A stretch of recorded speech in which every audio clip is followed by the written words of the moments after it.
Bonjour et bienvenue sur Médien TV. Ce matin, nous nous intéressons au lancement de la filière d'audit interne au sein des conseils des régions du Maroc. C'est un nouveau programme lancé il y a quelques jours par le ministère de l'Intérieur en partenariat avec l'Agence française de développement et l'Association des régions du Maroc.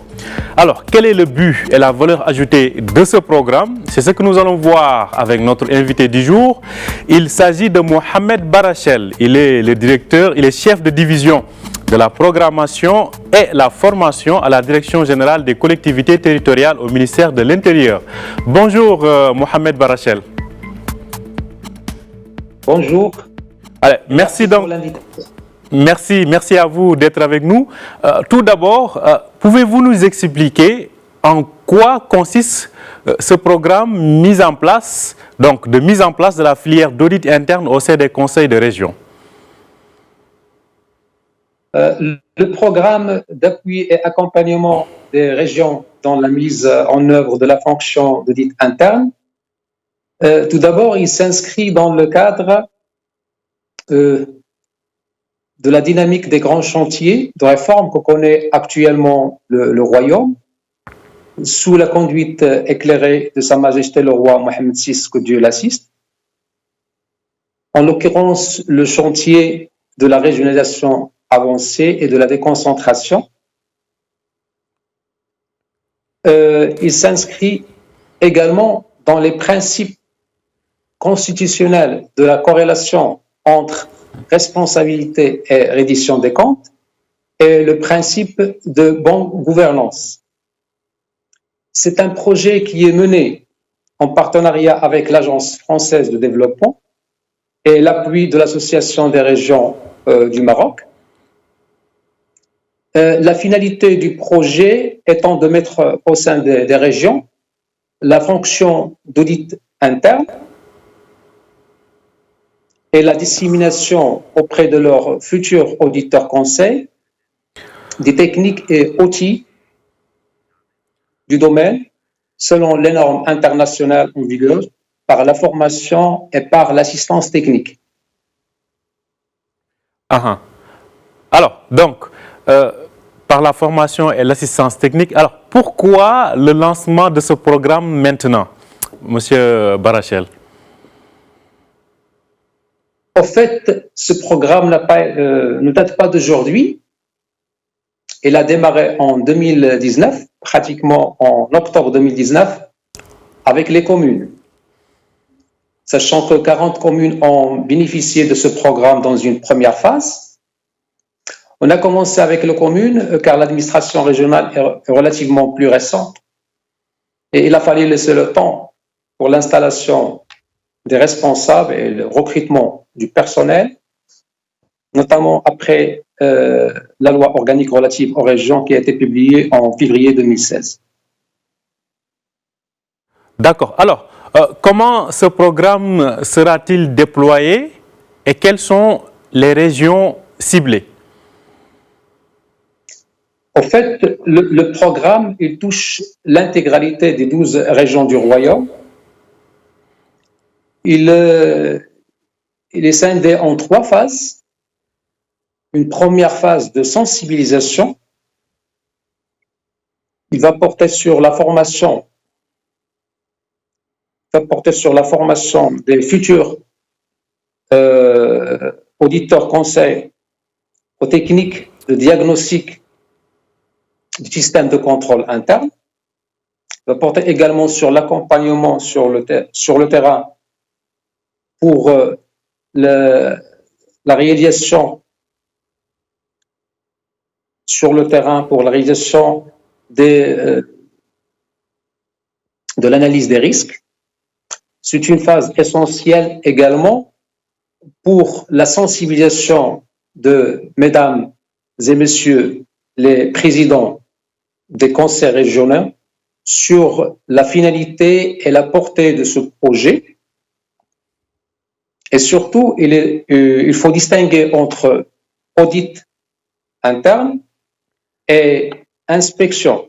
Il ne s'agit pas d'une inspection, mais il s'agit d'audit interne. C'est un outil de gestion qui est mis à la disposition des communes pour améliorer la gestion et pour également avoir une veille sur les dysfonctionnements éventuels, que ce soit sur le plan financier, organisationnel ou opérationnel.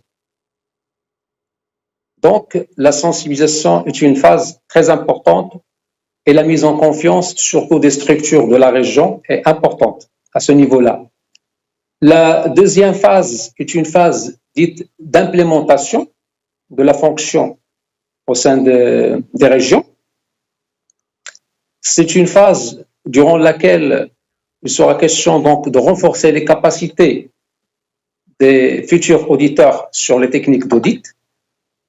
Durant cette phase également, les auditeurs internes seront accompagnés sur le terrain pour la première mission d'audit, la mission test d'audit interne. Une troisième phase dite donc d'ancrage, il va porter sur l'accompagnement des futurs auditeurs au niveau d'une deuxième mission test. Il va également permettre l'élaboration du guide de la mise en œuvre de la formation, la mise en œuvre donc, de l'audit au sein des collectivités territoriales, notamment les régions. Alors, voilà donc les trois. D'accord. Alors, Mohamed Barachel, une question aussi qui s'impose.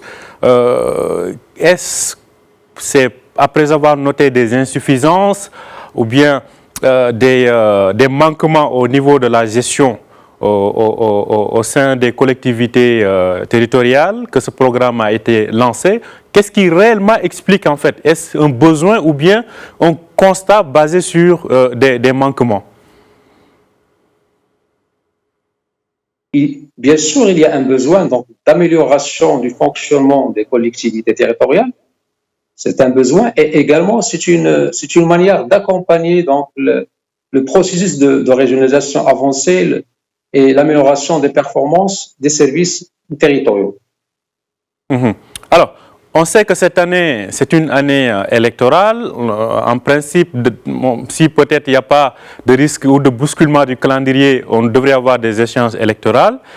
Ne pensez-vous pas que ces missions, dont vous dites que ce n'est pas des missions d'inspection, mais c'est plutôt des missions comment je vais le dire, qui vont aider donc, les collectivités à améliorer leur gestion?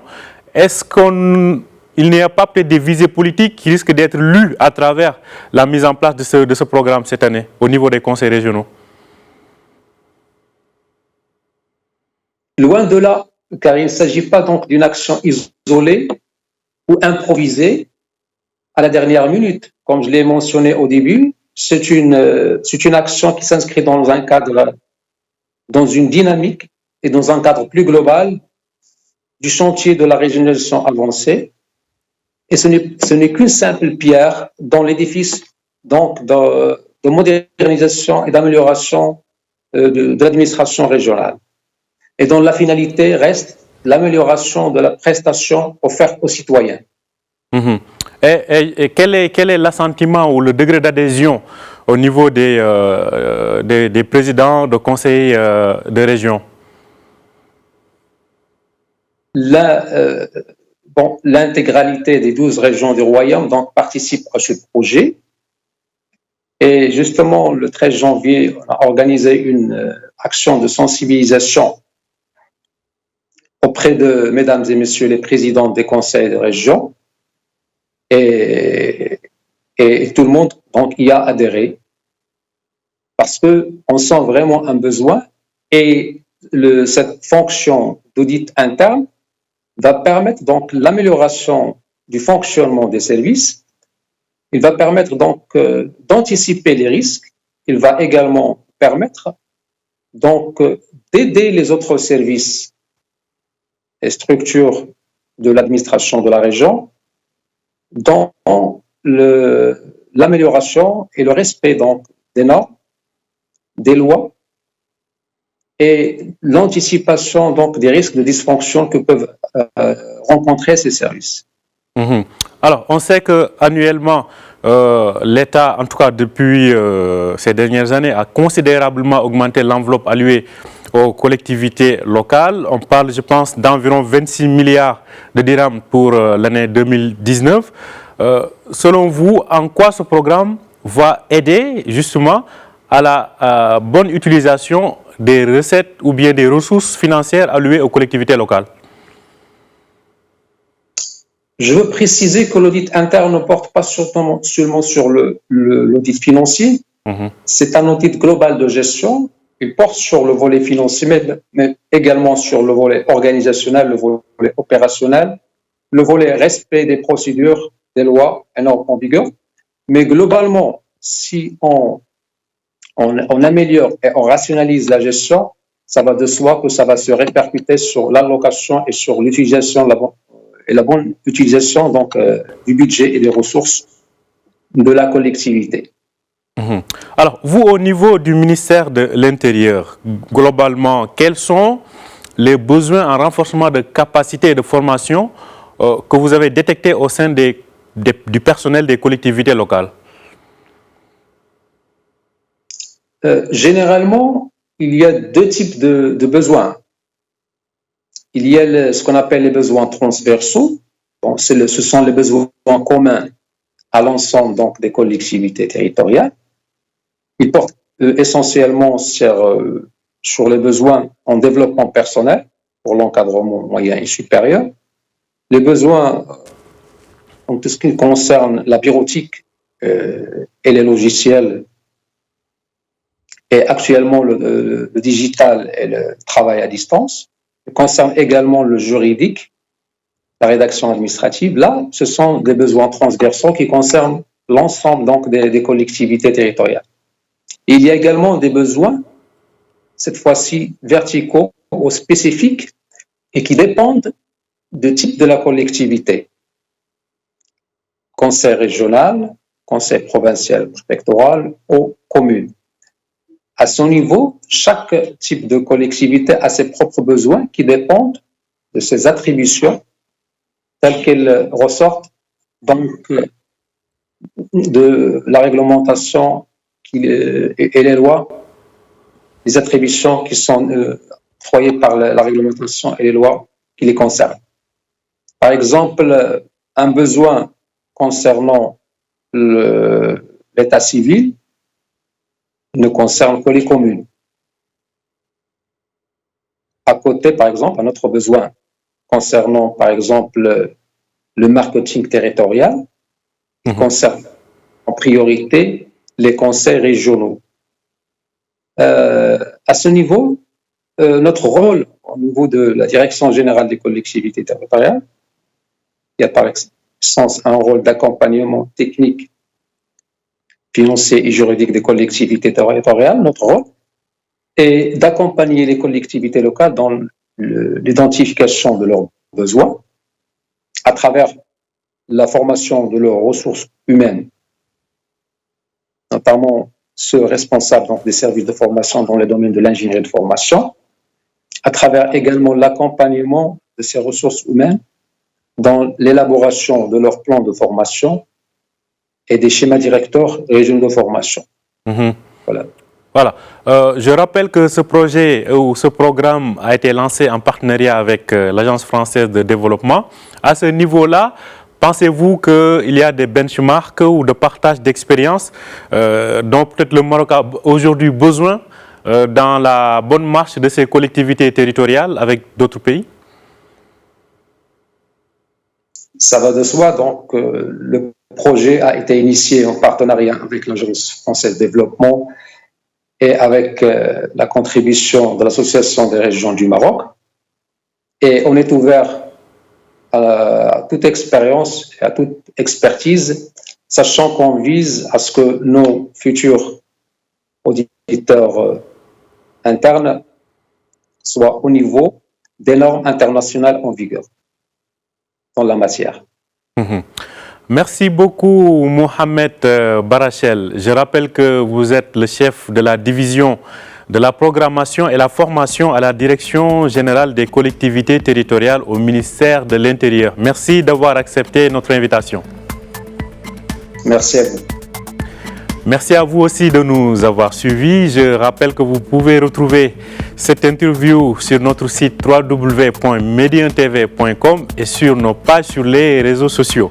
Très bonne journée à vous et très bonne suite de programme sur Median TV.